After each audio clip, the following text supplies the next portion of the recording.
Hi, I'm DIY Gemini, and today we're going to be making easy and cheap DIY Christmas gifts to give to our friends. I'm also going to show you how to package them up and put it all together. Let's go! All right, so for our first gift, we're going to be throwing it back to the 90s because the 90s are back, baby. So we're going to actually making velvet scrunchies. We're going to make it looks and holiday. Let's go!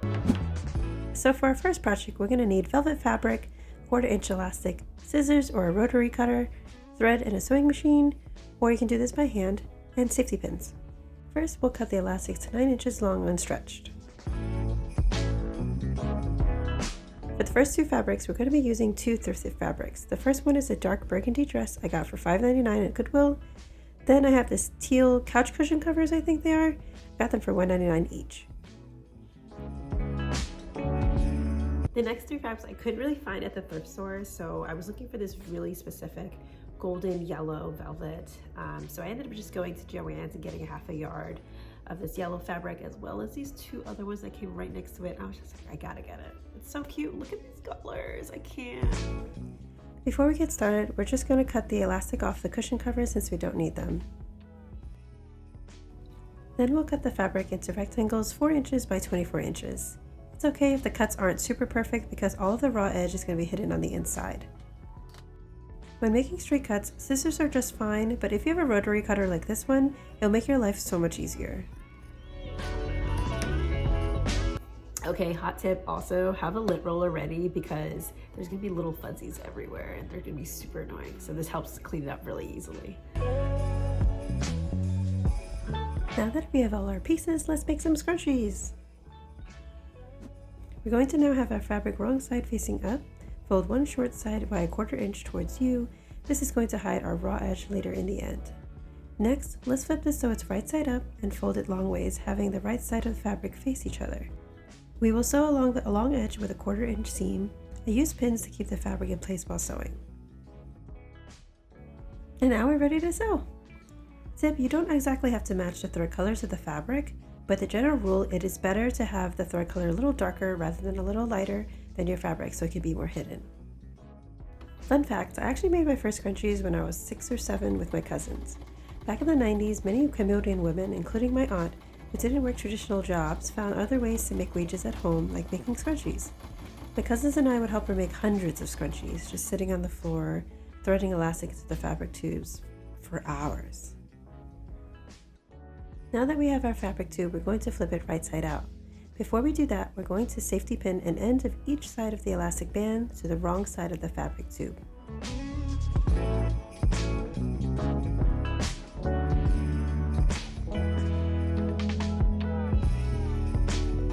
Once those are secured on there, we will tuck one safety pin end inside of itself to turn it right side out. Gently push from one end and pull from the other side. You may also use a thin, blunt object like a pencil to push up the fabric. Eventually, you'll start to see the safety pin come out on the other side and see the fabric is almost all the way right side out. Remove the safety pin on one end and hold on to the elastic band with one hand. With the other hand, remove the other safety pin from the other end of the tube and grab onto the other end of the elastic.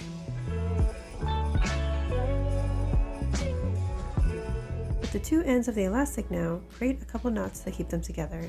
I would do at least 2 or 3 knots. After, tuck in those knots into the fabric.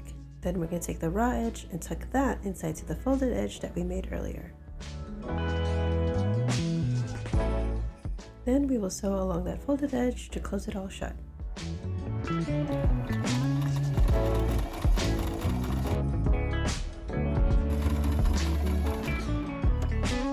Last step is to tuck the seam inside the folds of the fabric and fluff it up to make sure the fabric is evenly distributed.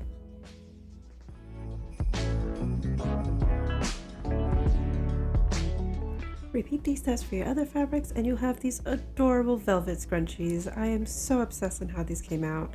Look at all these gorgeous jewel tone colors. Make sure to comment down below which one is your favorite color. I love that this brings me back to my childhood in the 90s. They're just so cute.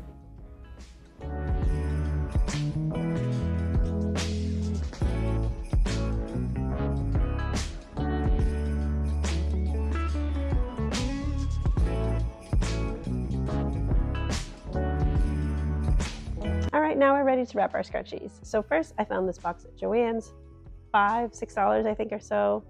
I like anything you can reuse later, so they could put like knickknacks on their dresser or pens or on their desk or something, whatever they can use it for. Has a little magnetic closure, has a little scrunchies cute perfectly in there. So yeah, we'll put that one first. I'm gonna package this up as a little beauty package. So we have a travel LED mirror light, we have some reusable makeup removers, and some masks. What's that? Okay, next we're gonna be making these custom etched mugs. So for this one, we're gonna need a glass drinking vessel. I'm gonna be using a mug for this one, etching cream, a paintbrush, disposable gloves, rubbing alcohol, and a stencil of some kind. I'm gonna be using my Cricut today. First, choose a design you like to put on your glass. Today I'm gonna be using one of my favorite quotes. Click on a text on the left menu and let's type out our quote. My mug is 4 inches tall, so I'm gonna make my design a little under 3 inches in order to get a better fit on the glass. I really love this quote. I actually have this on my bookshelf to remind me to recognize the progress I've made to get to where I am, instead of always asking what's next and really not properly acknowledging all the work that I've done to get to this point, and that I actually did it. Like, I made that happen. Isn't that crazy? Like, it's so wild. I originally came across the quote on Hello, My Name is Wednesday's Instagram, which I'll pop up for you. Their art is incredible and it's so cute and it's always uplifting, and I love them. Now let's scroll through some of the fonts that will look cute for our little motivational mug. Since this is a bit text heavy, I need to pick a font that's more bold and can be seen on the mug, and also can be easier to cut on the Cricut. Anything too detailed may not show up well on the glass. And if you don't have a Cricut, that's okay. You can find adhesive stencils at your local craft store or online, like these ones, or you can check out your public library or maker studio to see if they have one too. All right, let's get ready to cut our stencil. Since I'm using my Cricut, I'm using removable matte vinyl. We're going to cut it into a smaller size to make it a little bit more manageable to work with. And then we're going to click Make It on our Cricut design space. Again, we're using removable matte vinyl, which is already saved to my favorites, but if you don't have that there, you can find it by clicking on Browse Materials and searching for vinyl. Scroll to find out the material. To save it to your favorites, you can actually click on the star to the right of the material. Otherwise, you can just click on it. Then follow directions according to your screen to continue cutting.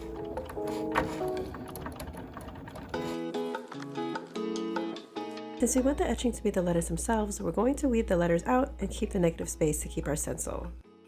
I actually found this TikTok hack of using an old wipes container to help with getting out the trash off their weeding tool. A1 Cricut hack. Next, we're going to grab our transfer tape so that we can use it to transfer our stencil to our mug. Make sure it's really on there and very flat. We're getting ready to transfer out our stencil, and here you can watch me really struggle to peel that off. And look, I finally got it. Look how satisfying. Yes. Just as a reminder for when you're making these mugs, just make the designs at least an inch below the lip of the mug, because you don't want your lips to be touching any part of the etching cream or anything, even though it's dry. It's probably safe, but just to be cautious. I forgot to film this part, but before we place the stencil on our glass, clean the surface with rubbing alcohol and let it dry. We can use permanent marker to mark where we like to place our stencil, and then use rubbing alcohol to remove the marks later. Then place your stencil on there carefully. Ensure the stencil is smooth and tight on there, and make sure you like the placement before you go to our next step. Next, peel off the transfer tape. Alright, now we're ready to etch our glass. I found this etching cream at my local craft store. It was about $10 or $12 or so. Make sure to put on gloves, as this could be a skin irritant. We're going to take our paintbrush and dip it into the etching cream. You can be really generous with this and paint it where needed. Just be careful not to go on the outside of your stencil.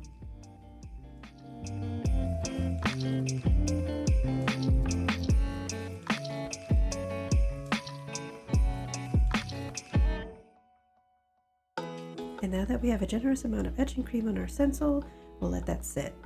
We shall wait according to the etching cream instructions. Mine says to wait 15 minutes before rinsing out. Okay, it's been 15 minutes and now we're ready to rinse this out. Once all the cream is rinsed out, then we can remove the stencil.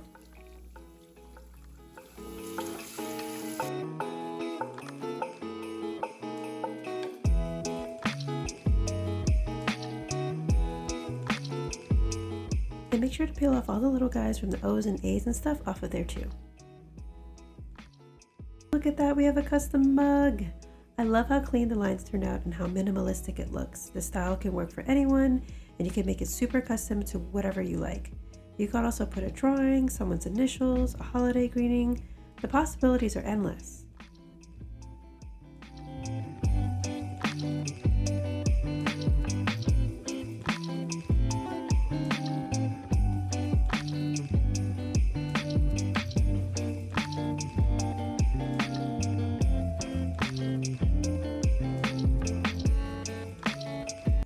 So for this one, we made a DIY drawstring bag. I actually used the velvet from our last DIY.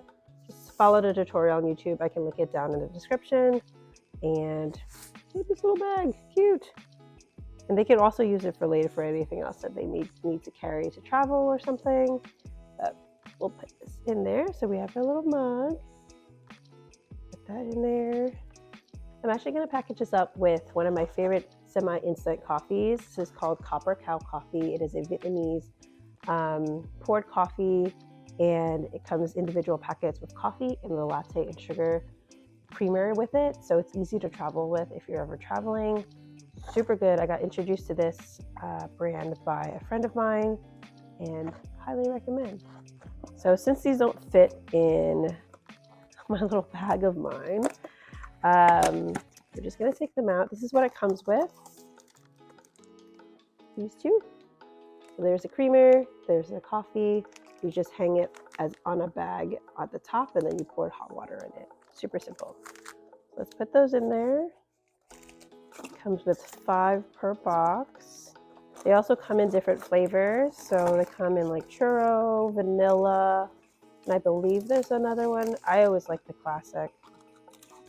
Nothing wrong with that. Vietnamese coffee is definitely one of my faves. All right, put that all together. There you go. Okay, next we're going to be making these really cute tile coasters. For this project, we're going to need some tiles from the hardware store, rubbing alcohol, 180 grit sandpaper, clear sealer spray paint, paints of your choice, some paintbrushes, felt and glue, and painter's tape or masking tape. These tiles I found at my local Home Depot and can be sold by the box or individually. Note that the barcode on the shelf is for the whole box. An associate gave me a baby SKU for the individual tiles. They actually came out to be 16 cents per tile. First, let's lightly sand the tops and sides of our tiles with 180 grit sandpaper. This allows the paint to stick to the tile better. Then we're going to wipe the tiles clean with alcohol.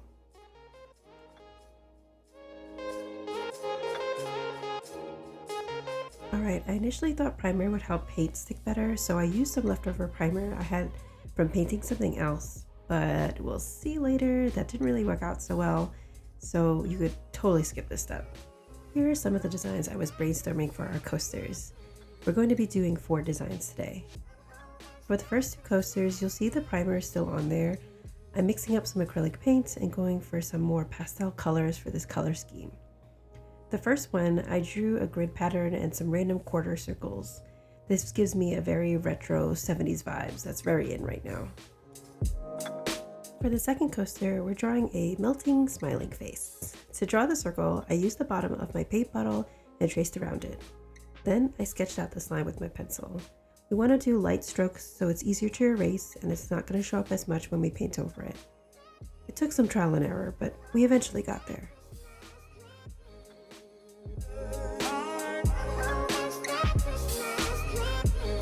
Since these are handmade, it doesn't have to be absolutely perfect. A little imperfection gives it a little charm. Okay, so our next 2, we're going to be using a type of stencil. I'm going to be using my Cricut today. The next coaster will have a wavy checkered pattern. I found this pattern online and transferred it to Cricut Design Space. Since these are 4¼ inch tiles, we're going to be using the design just a tad bigger than that and cut it on removable vinyl. Now you're going to see the primer idea didn't really work out so well. While peeling the removable vinyl, it also ended up pulling the primer paint with it. I was blown, but let's try it again. Second attempt, I used regular medium cardstock and taped it taut to the tile with masking tape, but that ended up failing too. Third time's a charm? Maybe? Hopefully. Our next attempt will be back on the removable vinyl, but without the primer on the tile. Off camera, I ended up scraping off the paint with a paint scraper. You can also use a blade. I also made a new stencil on the removable vinyl. Y'all, when I say it's been a journey with this last project, you can tell it's like a toll on me because here I am trying to peel what I thought was transfer tape off the backing for a full 3 minutes, only to realize it was just the backing the whole time.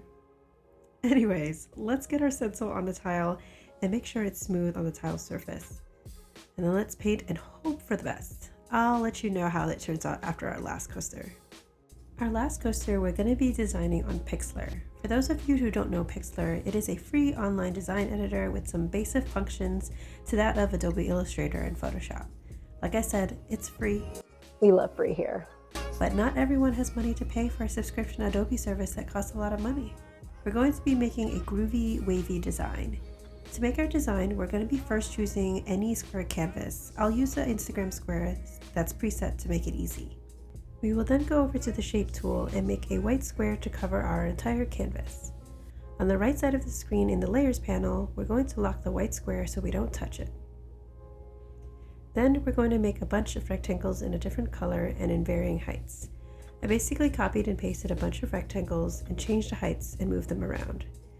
You want to make sure you have some varying amounts of foreground color, which is the pink in this case, and the background white color.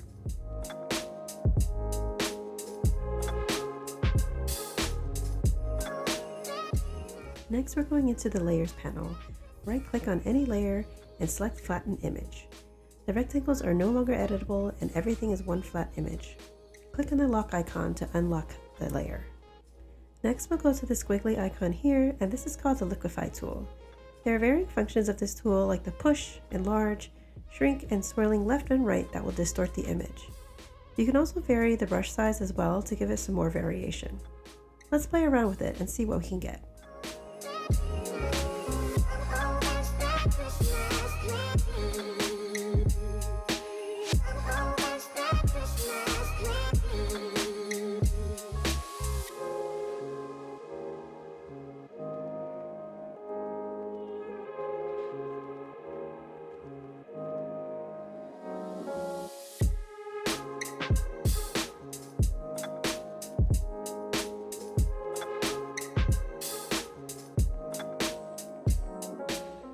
Then we're going to be cleaning up all the little feathering and any sharp lines using the paint tool.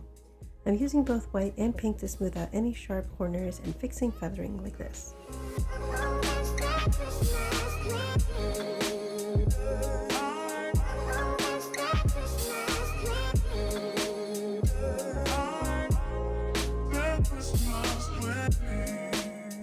Now we're ready to save our image to our computer. Let's open up Cricut Design Space and upload our groovy waves. We want to select simple for our image type so that we only get 2 colors and the smoothest stencil. On the next page, we will then erase one of the colors to make our stencil. I'm choosing to remove the pink ones. The part that we're erasing are the shapes that is going to show up when we paint on the tile. We're then going to choose Cut Image. By the way, if you're interested in this design, you can find it on searching by Cricut Design Space for Groovy Wave Tile, all one word, and the wavy checkered one in our last coaster as Wavy Checkers. Now let's size it to a little over 4½ inches and cut it on our removable vinyl. Let's see how these turn out. Okay, we're gonna let these dry and we'll come back. Get ready for some oddly satisfying shots of me peeling the vinyl off.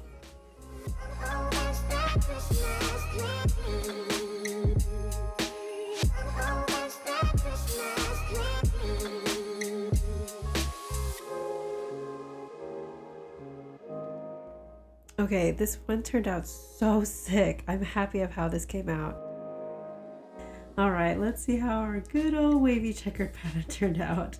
I'm really crossing my fingers that we're not getting a disappointment again. Ooh, girl, you see that? You see this? Oh, that's what I'm talking about. Oh, love, yes! But we're not done here, friends. After all the tops of the tiles are dried, we're going to be painting a colored border for each of them for a little extra pizzazz. I'm choosing a contrasting color to our top design, but within our color scheme to paint all around the border. After the tops and sides are dry, we're going to give a good coat of sealer. We're going to do 2 to 3 thin coats, letting each coat dry for 2 hours. Make sure you're doing this outside as you don't want to inhale this stuff. Move the spray paint from one side to the next in a sweeping motion, letting go of the trigger with each line. Start the spray before you reach the coasters and end it after you pass the coasters so you don't get clumps of spray paint on your coaster. Make sure the coasters are completely dry, and then we're going to take our felt and cut a square a 1/4 inch smaller than the tile. The felt is going to protect our table surfaces when in use. Then we're going to be using a strong glue to adhere the felt to the tile. I'm using E6000 here, but you can also use hot glue or super glue.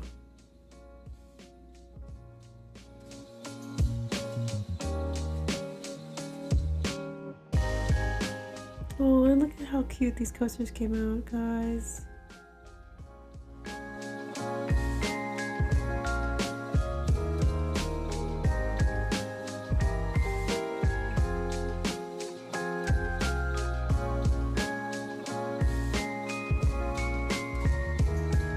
Before we get to wrapping, let me show you how to make this box or a little home for our coasters.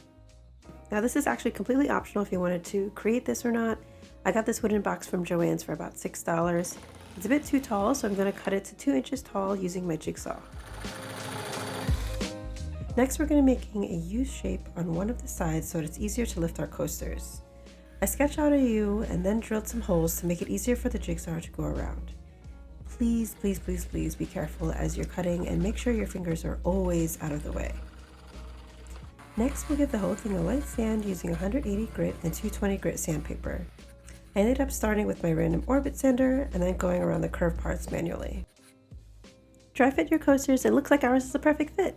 You can leave it as is, or you can paint or stain it if you like. Last but not least, we have our tile coasters today. Of course, we have our optional box that we made earlier. We just wrap it up with some string, and if you don't have the box, of course, you could still do the same thing. Just wrap it up with some strings. I added a little snowflake for some holiday decor on there.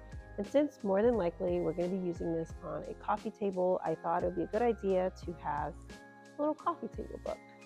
This one is a book that our friend helped illustrate, so we'll put that in there. And then just an extra thing, just to add a little, maybe like a candle. Why not? This one's little holiday candles. And simple as that. Put it all together.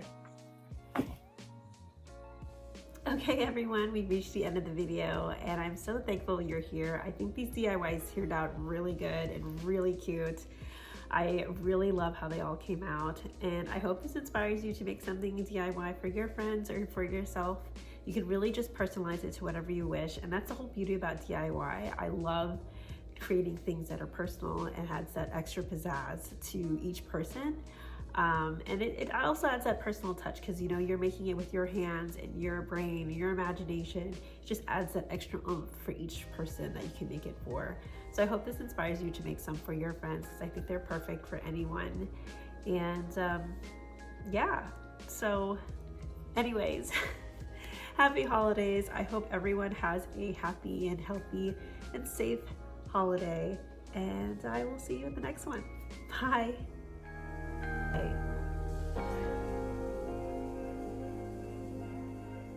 Boom. Easy and cheap DIY. Why do I always mess up DIY?